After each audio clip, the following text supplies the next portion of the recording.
Orang Jawa 2024 akan hilang. Jangka Jayabaya atau sering disebut ramalan Jayabaya adalah ramalan dalam tradisi Jawa yang salah satunya dipercaya ditulis oleh Jayabaya, Raja Kerajaan Kediri.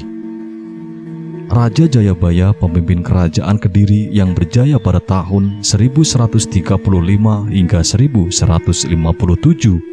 Ia merupakan keturunan dari Prabu Airlangga.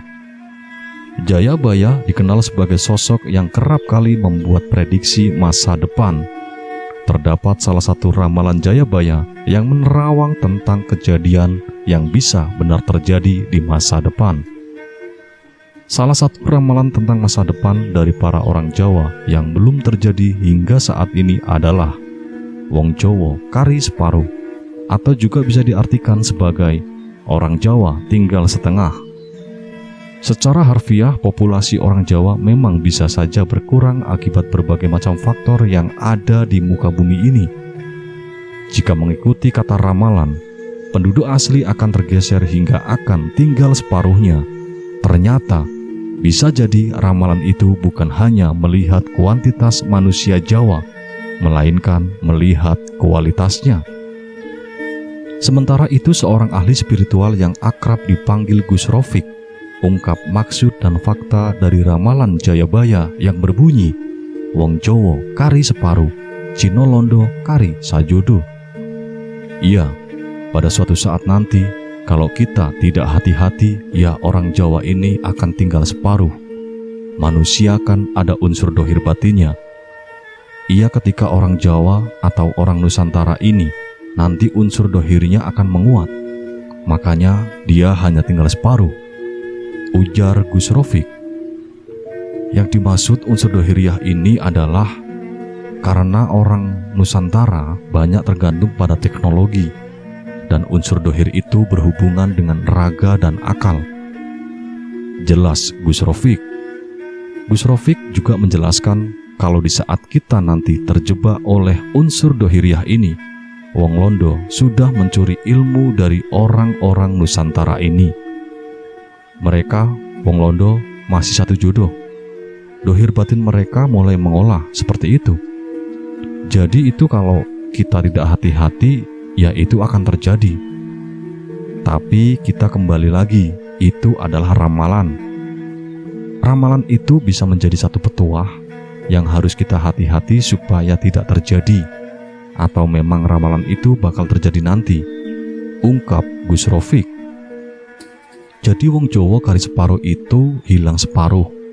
Jadi yang hilang itu unsur batiniahnya yang selalu dekat dengan Tuhan. Nantinya akan ketutup oleh unsur-unsur dohir. Akhirnya ya tinggal separuh karena hilang separuh dari itu tadi. Pungkasnya, Gus Rofik menjelaskan kalau yang hilang tinggal separuh itu bukan penduduk atau orang-orang di Nusantara ini. Makna dari ungkapan tersebut ialah orang Jawa ilmu kejawaannya tinggal separuh, tidak lagi lengkap. Bukti budaya, banyak orang Jawa suka mengenakan blangkon, berbaju surjan tetapi bercelana panjang dan beralas kaki sepatu olahraga tanpa aksesoris keris. Wong wadon ilang wirangi atau wanita hilang rasa malunya. Jika Prabu Jayabaya, Ronggo Warsito, dan Sunan Kalijogo diizinkan reinkarnasi, mungkin beliau-beliau akan menangis melihat perilaku sehari-hari rakyat negerinya. Suluknya ternyata benar, ramalannya tepat semua. Di sana-sini banyak wanita hilang rasa malunya, tetapi uniknya justru menjadi tren dan gaya hidup. Lihat saja, dalam dinamika sosial justru yang ngetren adalah tinggi-tinggian. Apa saja, entah tinggi-tinggian ilmu, gedung, kekayaan, pangkat, tinggi-tinggian gelar sosial, akademis, dan lain sebagainya. Namun yang akan kita bahas terkait suluk di atas adalah tinggi-tinggian celana. Secara fungsi celana itu sarana untuk menutupi aurat. Jika dikenakan kaum hawa atau wanita disebut rok, atau boleh juga disebut jilbab.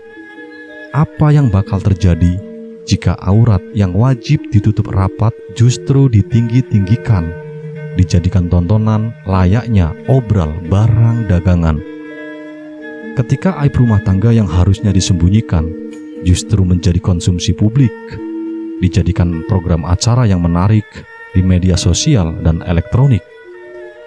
Pada gilirannya, masalah kawin cerai, perselingkuhan, dan lain-lain di kalangan tertentu dianggap gaya hidup, lalu ditiru banyak orang.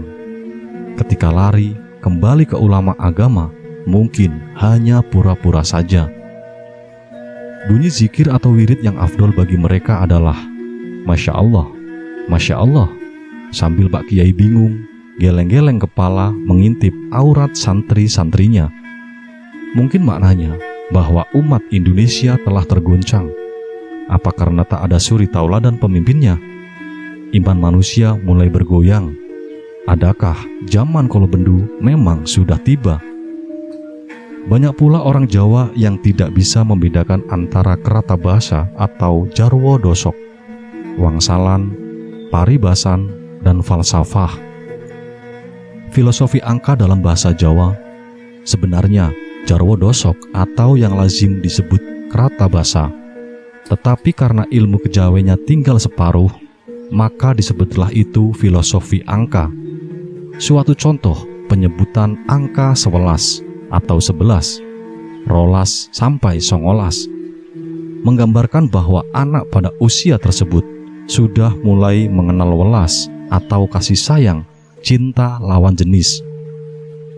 Penyebutan angka selikur atau 21 yang diartikan sebagai linggih kursi.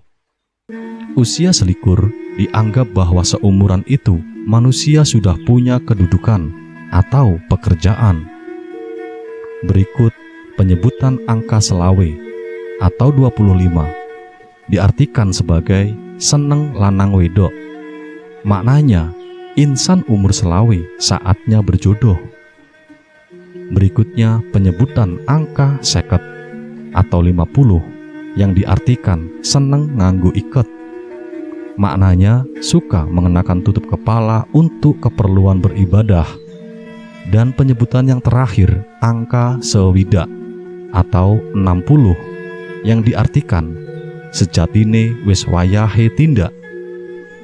Maknanya sudah tiba waktunya untuk menghadap Yang Maha Kuasa.